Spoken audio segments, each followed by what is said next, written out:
গোটা বিশ্ব ঘুরে বেড়ানো হয়তো সকলের পক্ষে সম্ভব নয়, আর গোটা বিশ্বের ইতিহাস জানা তো প্রায় একেবারেই অসম্ভব। কিন্তু যদি বলা হয় এমন একটি জায়গা আছে যেখানে গেলে মনে হবে সারা বিশ্বের ইতিহাস এক ছাদের তলায় চলে এসেছে, হ্যাঁ, এমনই একটি জায়গা হলো আমাদের প্রিয় কলকাতা নগরীর ঐতিহ্যপূর্ণ স্থানগুলোর মধ্যে একটি পার্ক স্ট্রিটে অবস্থিত ভারতীয় মিউজিয়াম।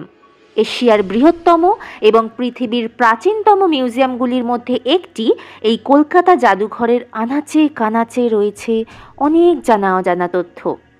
আজ এই ভিডিওতে এই ইতিহাসগুলো সম্পর্কেই আপনাদেরকে শোনাব।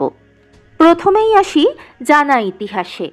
1814 সালে ব্রিটিশ ভারতের রাজধানী কলকাতায় এশিয়াটিক সোসাইটি অফ বেঙ্গল এই জাদুঘর প্রতিষ্ঠা করে। কলকাতা জাদুঘর একটি সাংস্কৃতিক ও বিজ্ঞান জাদুঘর।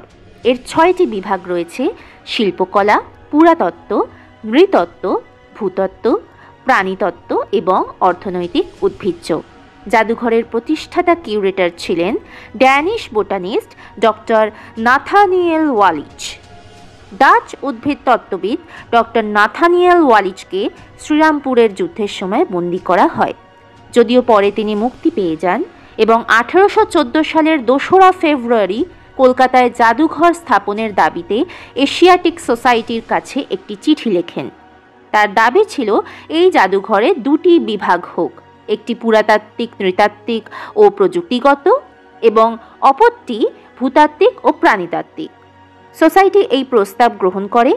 তৈরি হয় সংগ্রহশালা। সংগ্রাহকরা প্রায় সকলেই ছিলেন ইউরোপীয়। তাদের মধ্যে একমাত্র ভারতীয় সংগ্রাহক ছিলেন বাবু রামকমল সেন। সংগ্রহ বাড়তে থাকলে একটি নতুন ভবনের প্রয়োজন। ভবনের নকশা করেন ওয়াল্টার আর গ্র্যানভিল।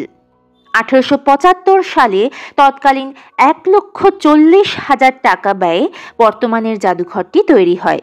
বিশ্বের প্রাচীন ইতিহাস থেকে শুরু করে মানুষের বিবর্তন এবং বর্তমান যুগের যাবতীয় নিদর্শন পেয়ে যাবেন এখানে। 2009 সালের হিসেব অনুযায়ী জাদুঘরের গুরুত্বপূর্ণ সংগ্রহের মধ্যে রয়েছে ভারহুতের বৌদ্ধ স্তূপ, অশোক স্তম্ভ, প্রাগৈতিহাসিক প্রাণীদের জীবাশ্ম, শিল্প সংগ্রহ, দুষ্প্রাপ্য প্রাচীন সামগ্রী এবং ভূতাত্ত্বিক প্রস্তর সংগ্রহ। ভারতের ভূতাত্ত্বিক জরিপ সংস্থার বাঙালি শিল্পী সুরজিৎ দাসের হাতে গড়ে ওঠা ডাইনোসরের মডেল রয়েছে এখানে।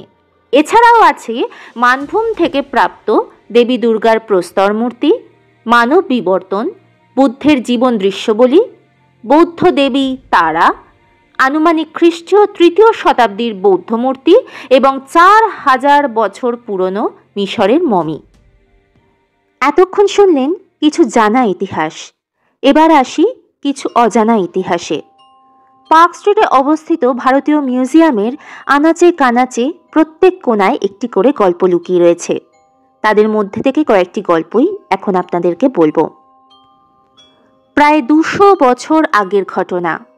কলকাতা মিউজিয়াম তথা জাদুঘরের পাশের রাস্তা, যার নাম সদর স্ট্রিট, সেখানেই বাস করতেন স্পিক সাহেব।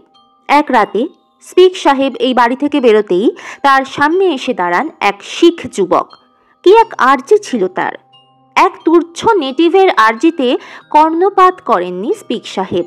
ক্রমে যা হয় এসব ক্ষেত্রে, কথা কাটাকাটি, গায়ে হাত মারামারির উপক্রম। তখনই জাদুঘরের নৈশ প্রহরীরা সেখানে উপস্থিত হয়, ট্রিগারে আঙুল টেনে দেয়। ঝলসে ওঠে আগুন, লুটিয়ে পড়েন সেই যুবক। আজও নাকি সেই রাস্তা থেকে বেরোতে পারেননি সেই অসহায় শিখ যুবক। কখনো জাদুঘর, কখনো সদর স্ট্রিটের রাস্তায় গভীর রাতে দেখা মেলে তার।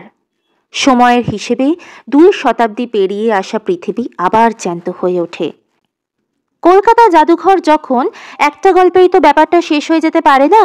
এবারে যে গল্পটা বলবো সেটা জাদুঘরের পাশের রাস্তার নয়, এই গল্প খোদ জাদুঘরের ভেতরের। অনেক নৈশ প্রহরীর দাবি, রাতের বেলায় জাদুঘরের ছাদ থেকে নেমে আসে এক আগন্তুক, গায়ে কাপড় মুড়ি দেওয়া। কে সে? সে নাকি এক শ্রমিক। কেউ বলে স্কাইলাইট পরিষ্কার করতে গিয়ে শোকেস চাপা পড়ে গিয়ে মৃত্যু হয় তার। আবার কারোর মতে দেওয়াল রং করতে গিয়ে ওপর থেকে নিচে পড়ে গিয়েছিল সে। সেই শ্রমিকেরও বুঝি মুক্তি হয়নি জাদুঘরের চৌহদ্দি থেকে, তাই ফিরে ফিরে আসে এক অতৃপ্ত আত্মা। ছোট থেকে বড় সকলের কাছেই এক অপরিসীম রোমাঞ্চের অনুভূতি মমির ঘর। স্বাভাবিকভাবেই জাদুঘরের ভূতের গল্পে মমিকে কি বাদ দেওয়া যায়? রাত বিরেতে তাকে ঘুরতেও নাকি দেখেছেন কোনো কোনো সিকিউরিটি গার্ড। বলাই বাহুল্য তাদের শিরদাঁড়া দিয়ে বরফ স্রোত নেমে গিয়েছিল। মুখে মুখে ফিরেছে সে গল্প। আবার অনেকে বলেন কোনো কোনো নিশুত রাতে নাকি একটা দমকা বাতাস পাক খেতে থাকে মমিকে ঘিরে।